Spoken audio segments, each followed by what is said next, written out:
Hello, and a very big welcome to the Moodle podcast. A couple of new hosts for you in this episode. So, we're going to kick off with introductions. Over to you, Shalimar. Well, hi there. I am Shalimar, and I am so happy to be here. First of all, I work as the global head of service delivery operations based in the US and was hosting the last episode of the podcast. So you might recognize my voice. Like I said, happy to be here. And my name is Dan Lehner. I'm the Chief Commercial Officer at Moodle, based in London, England. And I look after all of our direct frontline teams on the commercial side in Moodle, and also the amazing team that supports our network of certified partners all over the globe and our technology partners as well. So it's a real pleasure to be in that role. I've been Chief Commercial Officer for nearly 2 years now, and it's an extreme pleasure to add this to the list of responsibilities I have. So you may have seen Shal and myself at the MoodleMoot Global stage. So we are very, very pleased today to have a return visit from somebody who also graced that stage, gave an amazing talk up in Edinburgh last year. And that is Liz Starbuck Greer. Now, Liz is Moodle's Director of Global Sales and Partnerships. But beyond that, she's a doctoral researcher at the University of Bath. And is going to talk more about that side of her life today. So, Liz, a very warm welcome to you. Do you want to say a couple of words just to kick us off? Thanks, Dan and Shal. It's great to be here. As Dan says, I work for Moodle, but I am also doing some research on the side as part of my doctorate. My background is in higher education, so I've worked most of my career prior to Moodle for business schools, in particular running graduate business programs. And as part of that, I became really interested in the outcomes that learners get from higher education and how those might be different depending on the backgrounds that they have and the skills that they bring when they enter those programs. So that's kind of how I got into the world of research, and I am excited to be here and talk more about that today. Excellent. And so primarily, you're here to talk about digital capital. Just kick us off with a quick summary of what you mean by digital capital. Yeah, so it was great to present at the MoodleMoot Global in Edinburgh some exploration that I've done on the idea of digital capital. And this is a concept that builds on work by Pierre Bourdieu, who was a French sociologist. And anyone that's been interested in equality has probably come across him and the work that he's done. So I'm sure many of the folks who are educators in the audience will have heard of him. So he identified 3 forms of capital that people possess that determines, in his belief, people's position in society. So thinking about it being more than just money. So he was interested in economic capital, which is money and assets, but also things like cultural capital. So the knowledge and skills and education that someone might have that confers status in society. And there's social capital, so the network of relationships and connections they have. And this is the idea that it's not just what you know, it's who you know. And so since then, many academics have developed all kinds of forms of capital to explain the different ways in which people might advance through society. And digital capital is one of those that has emerged as we've begun to understand more about the digital divide and the way in which technology can lead to equality, but also how it can be unequal in the way in which people generate benefits from it.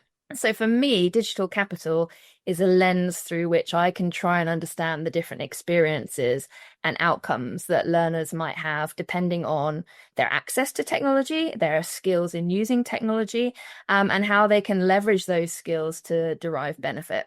And essentially, it's just a lens that we can look through as we think about differences that learners might have and how we can design to support learners better. Your session at the Global Moot this last year was nothing short of a revelation for me. I recall being really moved emotionally listening to it. It just really gave me a lot of new tools for thinking about how we frame accessibility. And the framework that you presented highlights supportive networks as a pillar of high digital capital. In an increasingly isolated digital learning world, how do you think educators can help learners build those networks from scratch? This is crucial. And I know it's something that many educators, particularly in the online space, really worry about. And we know that online learning communities can be so enriching to all of us, whether in a learning capacity or not. But the research shows that students' success in online learning can actually be heavily influenced by that kind of learner to learner engagement. So it's really important that we think about these things. From my perspective, looking at the literature and sort of the practice that I see out there, I think learners with lower levels of digital capital may have less capacity to shape the community. When you set up an online community in a course, you might think, well, I want everybody to engage. I want everybody to be part of this. And you might get frustrated that you see certain students not seeming to engage. But in fact, for students who have lower levels of digital capital, they maybe actually be kind of concentrating on trying to understand the norms of this community. Maybe they haven't experienced how to network online in a more professional capacity before. And that can be particularly intimidating if you're talking about a higher learning context or a workplace training environment. So they might be anxious about engaging in that community. And when you see sometimes the same names popping up in your forums or in the discussions that you're posting, rather than kind of getting frustrated that other people aren't engaging, it might be worth kind of stepping back and thinking, maybe they have some anxiety around this. Maybe they don't understand the best way to engage in this community. And this is where teaching presence is so important. And obviously all course models are different. And, you may not actually physically be present with your learners synchronously as a teacher, but you can still give really clear instructions and model how learners can engage within a community and, find ways to facilitate that inclusively, whether it's through yourself or through sort of peer-to-peer mentors in that community. And that really gives the sort of scaffolding to help folks that have lower levels of digital capital understand how to engage and to start to get the best out of these online learning communities. Yeah, I remember you talking in Edinburgh about kind of digital self-esteem, and that was a phrase that really stuck with me. So when listeners are thinking about kind of designing learning activities to try and boost that self-efficacy and self-esteem and so on alongside the pure subject matter, how do you go about that? Yeah, it's really interesting. I find the whole concept of self-efficacy just totally fascinating, that this sort of, you believe you can do it, so you do. This idea that actually your performance, your ability to do something is enhanced by your belief that you can do it. I just think that's absolutely fascinating. And, anyone who's designed courses, whether they're online or face-to-face or worked with learners, will naturally think about how to establish progression from the basic concepts that they want to teach right through to the more advanced. So that comes very naturally pedagogically as an educator. And sometimes in the online learning environment, we are less intentional about how we design learning activities to help build those digital skills.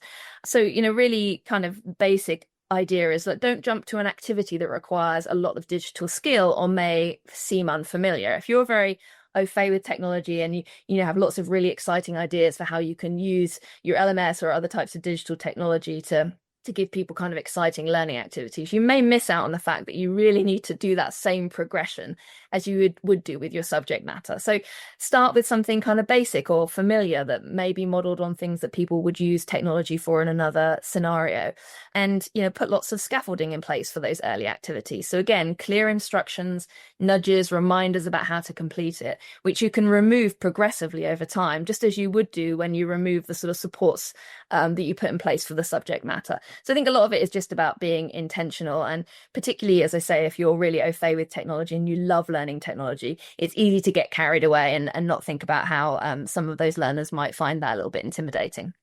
I love that. A phrase that stuck out to me is autonomy without abandonment, right? Like that as a concept. You were talking about teacher presence and things like that. That's to be really intentional about that is so important, and that phrase just really stuck with me. Well, we often talk about flexibility in digital learning. So how do we ensure that flexibility doesn't unintentionally place more burden on learners who lack resources to manage their own digital environments? Yeah, I think that's really key, and it's really challenging because we, as people who are keen to design good online learning experiences, we often talk about the concept of learner agency and how we can give learners choices in what they do, and that's also really important to make sure that it's learner centered. And so these are sort of topics that we might discuss when we're thinking about designing a course. But I think the word burden that you use there is really important. If you have lower digital skills or lower self-confidence, like we just discussed in your digital skills, that choice can feel like a burden. Maybe you're not clear how to navigate through those choices in the online course. Maybe you're not familiar in the environment of what would take you from one activity to another, or what you might be missing out on when you follow a different path. So, while learners with a high level of digital capital may find it very easy to navigate a course, even if it's got a bit of an inconsistent structure, or even if it's not got a lot of signposting. That's going to be more challenging for a learner with lower levels of digital capital. So some of this is sort of just good course design, but it's recognizing that while something is probably helpful for everyone, clarity, consistency, good signposting, that might make more of a difference for learners that are less comfortable in the digital environment. And I guess a large part of this, you have to understand, you've built this framework, designed this framework that technically you can kind of plot different people in your classes within that framework. But what's the actual approach you recommend people take? Should all educators out there be mapping their class in terms of their digital capital before they start this exercise? Yeah, I think that's a real challenge to the work that I've done. And I should say really clearly that what I've done is look at something at a kind of conceptual level, because I'm not at the moment in the classroom or designing courses. That's not my current professional context. And I'd be really interested to hear from folks that are thinking about using this kind of approach in their course design to say, actually, how would you operationalize this? Like, how does it make sense to you to bring this into your practice? So I sort of put that call out when I did the presentation at the Moot, and I've had a number of kind of really interesting conversations since then. So really open to hearing from others about how they would operationalize this. I think some of the things that are worth bearing in mind are that, of course, you will have data about your learners, and some of that will be data that comes through the LMS, which is really useful. Some of that will be data on your learners' backgrounds. And you can use that, but you also need to be careful about making too many assumptions about that. So, you can't, data doesn't necessarily tell you the why. And so if we go back to that like example of the online forum participation, I might have a hypothesis that says maybe they're not comfortable when using their digital skills, but there could be a number of other reasons why they're not engaging. And so we have to be really careful about making too many assumptions. Yeah, you can draw conclusions from data that aren't necessarily accurate, right? You need to get that connection, I suppose. Yeah, definitely. I think it's a question probably of testing and learning. I mean, I'm primarily a qualitative sort of researcher in the way I tend to approach these things. So I love the idea of doing focus groups and talking to your learners and asking them questions to try and dig out the why, and then looking also at the quantitative data you might have and seeing if you can come up with some ways forward. But yeah, I'd be really fascinated to work with anyone who's interested to apply this at an institutional or a course level and see what we can learn through that process. You're hitting on this like really interesting kind of confluence of your capacity in which you're joining us today as a doctoral researcher in this very incredibly, interesting field. But also you're a director at Moodle. So what's the overlap between your choice of research studies and your choice of employer? I love this question. I especially love the implicit assumption that I had lots of choice of employers to go to. So thank you for that, Shalimar. That's really increasing my self-confidence. No, I think there's definitely a sort of a mission level connection. So of course, like, my background, as I say, is in higher education. I actually went into this sector because I was a first in family higher education graduate and really wanted to give that opportunity to other folks who maybe came from a background where that was less common for them. So that was the starting place of my career. And so working for a company for whom access to education is the mission, there's a really clear alignment there. And I think it's exciting for me to kind of apply my skills in this environment. But there's also a more sort of tangible connection, which is that the learning management system, I think, is the place where you can make changes at scale. So if you want to do something like shift your institutional perspective on digital equality, you can do that through a tool like the LMS, because that is something that all of your learners will touch. And I think particularly if you have a number of kind of online courses or blended courses where it's a really critical tool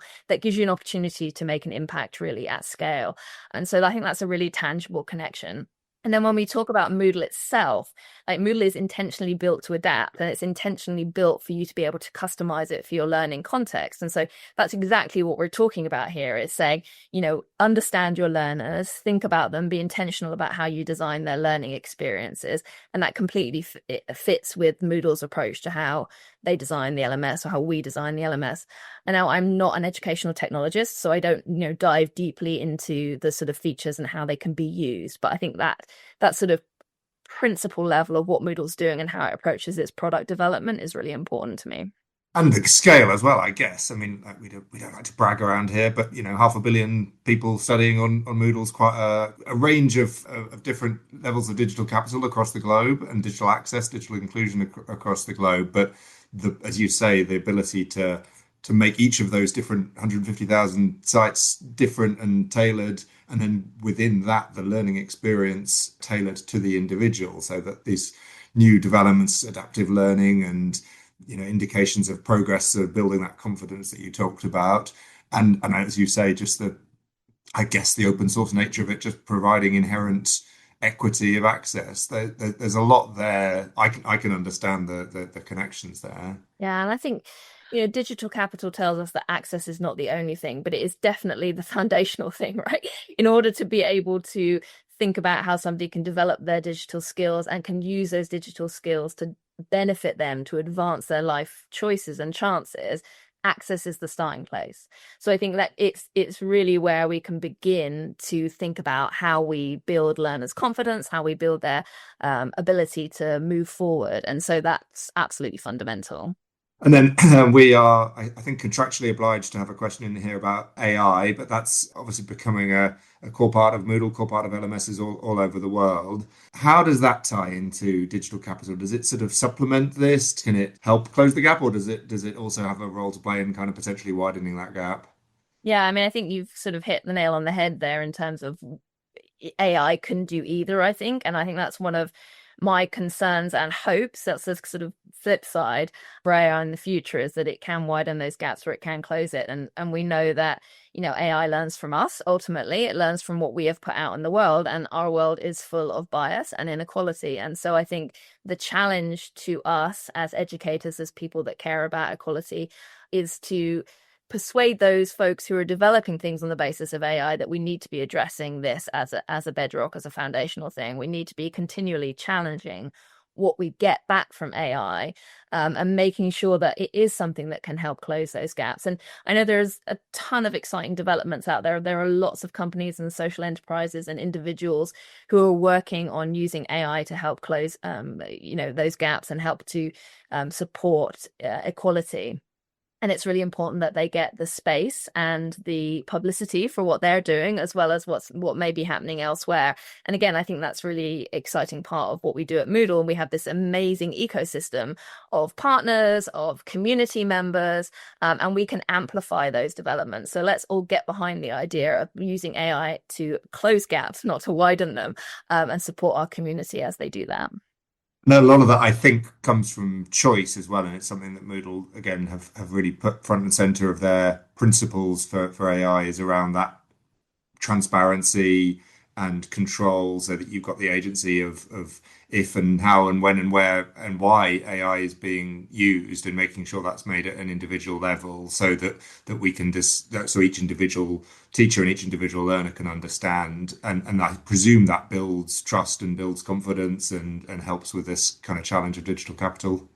Yeah, I think we spoke earlier about how choice can become a burden, right, for learners with low digital capital. And I think that also can feel that way when you're an individual educator or you are within an institutional context where you potentially have a lot of choice. And so I think that is really valuable. That's one of the foundational aspects of Moodle, is that you have this choice. But again, I would kind of temper that with making use of the community. So whatever your community is, whether it's a community of Moodlers, whether it's a community in your institution, have those conversations, look at the options that you have, and challenge the potential solutions through the lens of digital capital. What does this mean for our learners that have lower levels of digital skills, that maybe don't know how to use their digital skills to advance their life, or even if they try to do that, they face other barriers?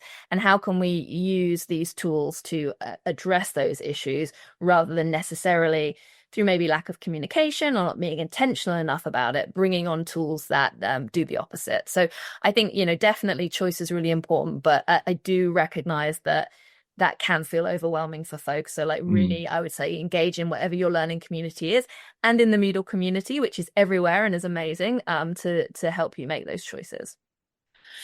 I love this. I love this conversation. I love the choice that Moodle. I mean, obviously, I'm a big fan of Moodle, but I do love the Are you? choice. Are you a fan of Moodle, Shal?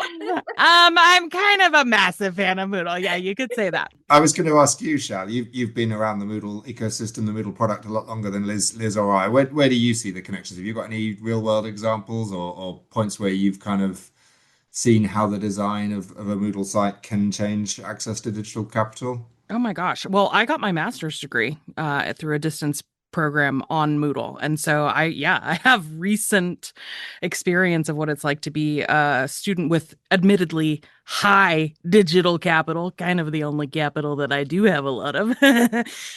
Just kidding. I was very privileged to be in a international program. So it was in English, but it was learners from all over the globe. And so kind of seeing that firsthand experience of folks who are coming and connecting into this grad program with like we often talk about like internet stability and like device like what kind of devices? Like, are you coming in on a laptop with three external monitors or are you on a smartphone? And so observing that with my classmates and really finding myself enriched by that. And then, attending Liz's talk previously and kind of reframing and looking back on that experience with this new kind of terminology and way to talk about those digital. So yeah, anyways, I forget what the question was, Dan, but yeah, I've had a great time with Moodle and all the choice. I also, as a much earlier in my academic career, my university was one of the first universities in the United States to use Moodle, so a very, very old version of Moodle. It was the Wild West. At that point in time in the conversation, everything was about it was about choice, but in the like, let's make it our own. Every teacher is going to have their own way of using it, and it's so non-standard. So that gets back to what Liz was saying about how if it's unpredictable, if we're like every class is different and it's all working different, it's this high barrier for people. And it was for us at the time because we were going from zero online education to this crazy thing called Moodle. At the time, the like conversation I think in spaces was about that flexibility as like and everybody was really against templatizing, right? Like nobody wanted to use templates because it was like calling it in or whatever.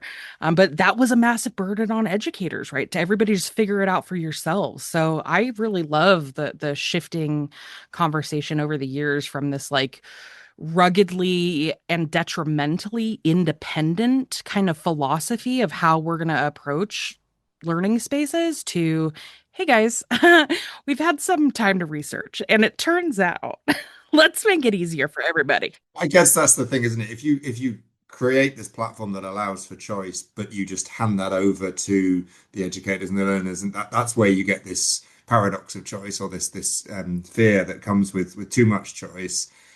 We've got that team, again, the learning designers that you sit with every day in Moodle HQ. They've built up the body of evidence over the years and the understanding about how you use these tools. I guess that's where the magic really happens is when they come together, right? And they're providing that expert guidance. And we've seen this before, and we've seen how this works, and we've seen what happens if you set up a course in this particular way.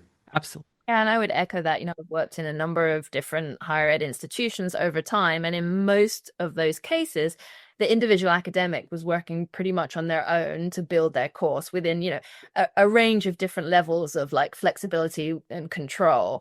But what they were most of the time was somewhat unsupported, right? So I think that idea of like bringing on board professional support, that you as an academic or as an educator might know what you want to achieve and really know your subject matter and also know your pedagogy, but how you make that work in an online learning environment is not something that everybody is familiar or, advanced at doing. And it is a different skill. So, I absolutely echo that. I think there's something there about understanding best practice and as an institution having a view about what that should be and thinking about your learner body across the whole institution and where you might need to put guardrails in place to make sure that the experience is as equitable as it can be or that it accounts for difference, I think is probably a more accurate way of explaining that. But then also giving support to those colleagues who are out there designing courses or, putting material on the LMS, which is kind of the way it's sometimes considered. Like, I just put my stuff on the LMS, and actually giving them that sort of professional support where if you have it in-house, that's great. Or if not, contracting with a provider who can bring that expertise makes such a huge difference to the learning experience. And if you put your day job hat on briefly, I guess the certified partners of Moodle all over the world have a lot of that as well, I guess. Yeah, absolutely. I mean, that's partly why I'm here, I guess, is that I get to work with so many people who do have expertise in this field, both that are employed by Moodle and that are, part of our certified partner network. And there's a ton of exciting work going on out there. So definitely it's not something that you need to suffer alone with. There are a lot of ways to get support and get guidance, and that, that it's really exciting to see the ways in which people are using Moodle to address some of these challenges. I love that about my job. All of these questions have been fun, but I want to go a little bit more fun. I'm going to lean into the fun, okay? And I'm going to ask for a hot take, Liz. You're going to have to give me a hot... Liz is looking nervous. I'm taking a deep breath. If this is about my favorite pizza topping, you may be upset when I reveal the answer. Are you saying that you're hashtag pineapple gang, or what's that? No? Yeah, there could be a little bit of pineapple on there. Okay, well, either confirm or deny. We're not trying to make enemies out here on the podcast. No, this is, it's a little bit more on topic, but still fun. I would really love to know if you could strike one phrase from the Educational Technology Dictionary to make the world more equitable. What would it be and why? Oh, this is a really good question. And I don't know that I'm going to be able to articulate my answer in one phrase. But I do have a thing that really bothers me, which is that we are having good conversations about how we can support learners with different needs in the course content, in how they learn. And then when it gets to assessment, we say, nope, everybody's got to hit the same bar. And I don't think there's a kind of phrase in the dictionary there to accommodate that. But I think we need to think very carefully about what we want learners to learn, what the outcome should be, and how that applies to what they're going to do for the rest of their lives with this knowledge that we help them develop, instead of setting kind of arbitrary standards. And I think that's an education problem as a whole, but I think it becomes really quite focused in the online learning space, where we have lots of concern for holding standards, because there's still this perception that maybe online learning isn't as good as real learning, face-to-face learning.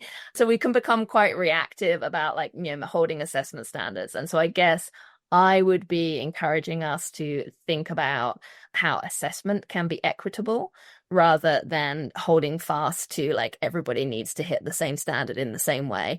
And I think that's something that we have lots and lots of amazing work going on in the Moodle community. We have lots of great partners who work in this space, but it's something that I think we still, as institutions, as a sector, haven't quite come to grips with yet. Agree. Also, I just would throw in there that I've been Moodling for very near 20 years. And everybody, it's like multiple choice questions, right?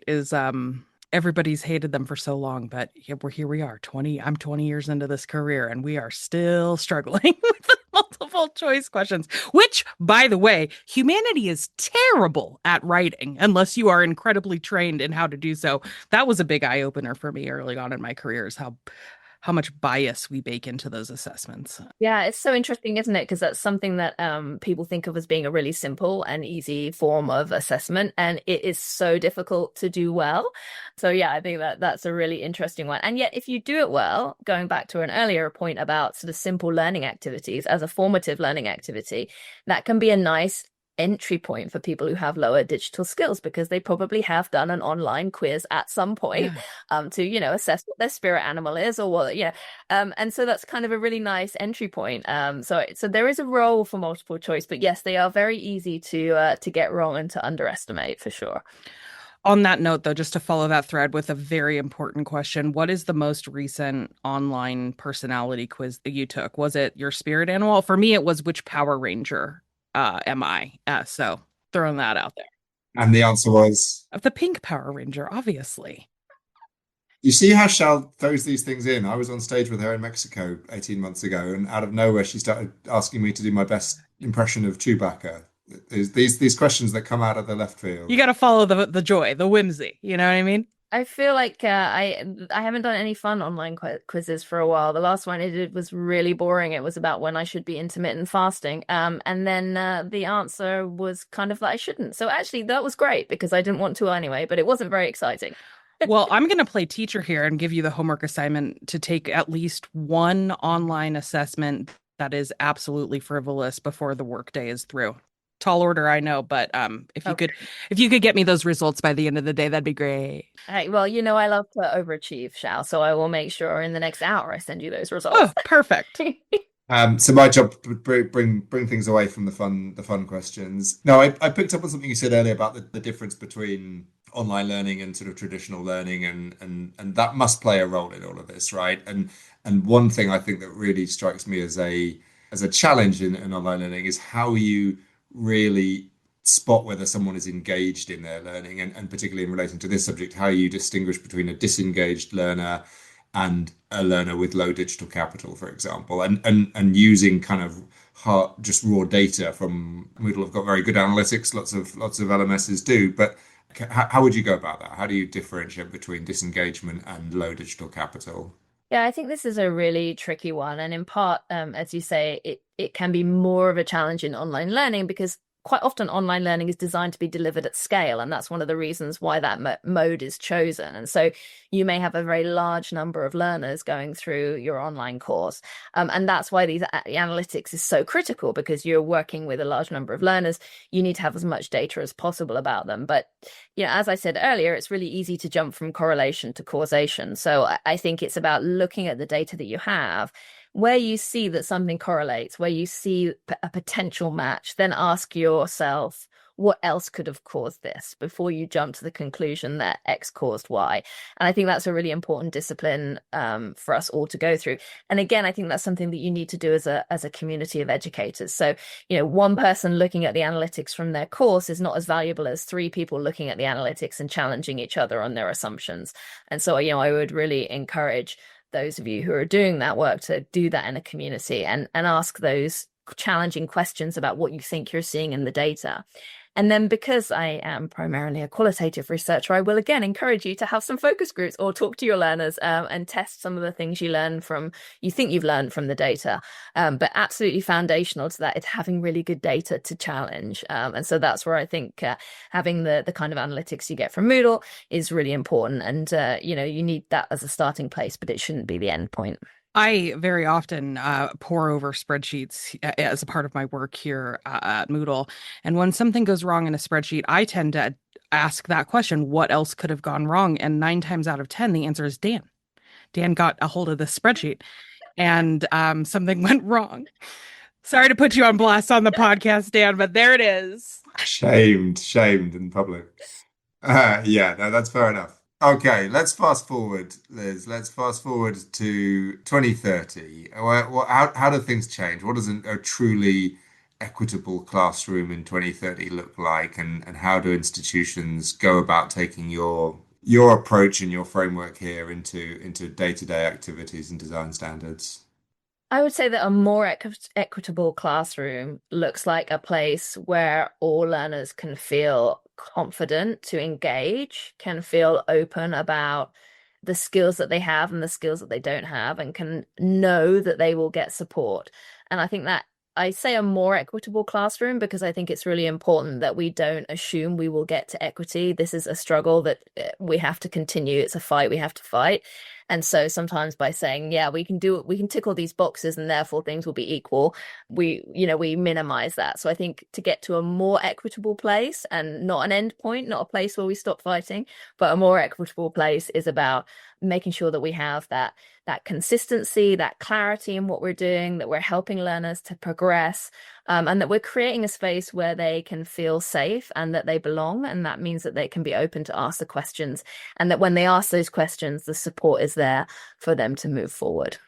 Yeah, that bit about kind of how proactive versus reactive you are, I think is really interesting. That, there's a lot of concern about, surveillance approach to this, that, the amount of data that's being captured or the amount that they're being watched almost. So I guess you wouldn't advocate for that as the approach, but it's about being there as and when's needed. And I guess the way that the LMS is set up, again, can allow for certain. Moodle Workplace has a series of rules, dynamic rules that say if X, then Y. Yeah, and I think that's about having that conversation. And, although I say that as though it is something you have on a one-to-one basis, of course, there's all kinds of ways that we can kind of automate that and do it at scale. But having a conversation that says, I noticed this, I'm wondering how you are, I'm wondering why you haven't felt that you wanted to engage in this, or is there anything I can do to support you because I have noticed this? And that is, something that you can definitely get from your analytics. It doesn't make assumptions. It doesn't say, I have spotted you haven't engaged in this course, and therefore I believe there's a 90% chance that you will not complete. It's not making those kind of assumptions. It's actually saying, where are you at? How can I help you? Let's meet you where you are. And that's the sort of the basis of that conversation, I think. Yeah, everyone loves being a statistic, don't they? I know I do. Thank you so much, Liz, for sharing your expertise and your time being here today. I know Moodle is so much better off with you here, both in the podcast and at the organization. We just love your contributions. For those of you who are listening who are interested in catching that very impactful session from last year's MoodleMoot, we will link that in the show notes today. Thank you so much. Thank you for inviting me. And just before I leave, I'm going to make one request. If anyone listening to the podcast is doing work in this area, is interested to share thoughts or ideas, or wants to kind of operationalize the stuff we've been talking about today, I would love to hear from you. I'd love to be part of that discussion. So please do get in touch. Amazing. Well, thank you, Liz. Thanks for your time. And listeners, we will be back with the next episode of the Moodle podcast coming very soon. We're making plans as we speak to find the next great guest for all things related to learning, Moodling, and education technology more generally, making the world a better place. So thank you very much for listening, and we'll be back very soon. Bye.